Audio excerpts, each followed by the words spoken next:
In many ways too, like what's stopping you? Finances, right? For many people, it's the finances. Like I can't do the finances, but like really when we think about it, like you look at the early church and like were they thinking like, oh gosh, like I don't got enough tunics, or like where am I gonna find leather straps for my sandals when they break on the road? Like they're not worried about that. They're really like, okay, this is a mission. We're gonna do it and God will provide. And so really it's like, what is holding you back? And like, is it just the fear of finances? Because you gotta like conquer that fear. Give God permission even to be Lord over our finances.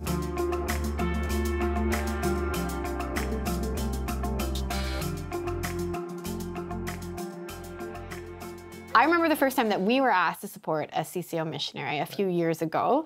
Certainly we had been involved in CCO and it's definitely touched our lives, but we never gave to it. And really we never gave to it because nobody asked.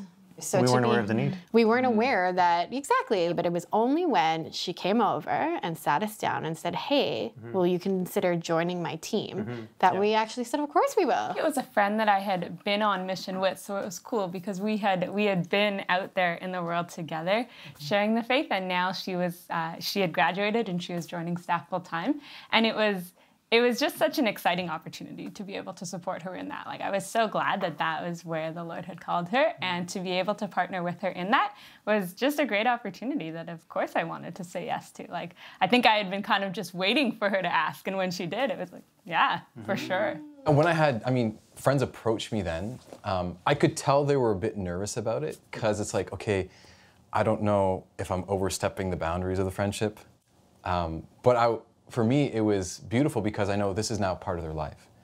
And this is how we share, I guess, friendship now in a new way, because this is now part of their life, and is a really powerful part of their life. I saw it coming, and at the same time, too, I was honored that they would even invite me into that. So. It sounds like it deepened your friendship. Oh, definitely. Yeah, I also just want to support bold initiatives in the church.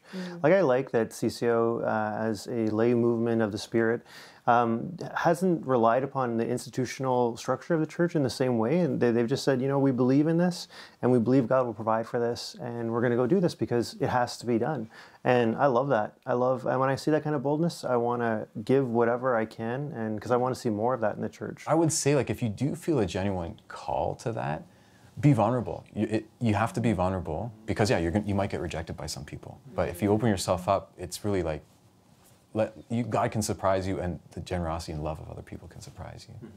And failure is how we grow, right? So I think that's the other thing I would say is just don't be afraid to fail. But to be put in opportunity or put in positions where you can fail allows God to work in that, allows you to grow, and I think it's really important. Just like how the priesthood is a witness to the world, of Christ in the world. The same thing as I think with a CCO missionary, just like the early Christians were like, you know, don't take 2 bags, don't take 2 tunics, like you will be provided for. That in itself is a witness, and it's a beautiful witness, and so I think we need more of that in the world, that really, like, and it's a trust in divine providence. If you have faith that you believe God's going to do something, then why not in the financial world as well?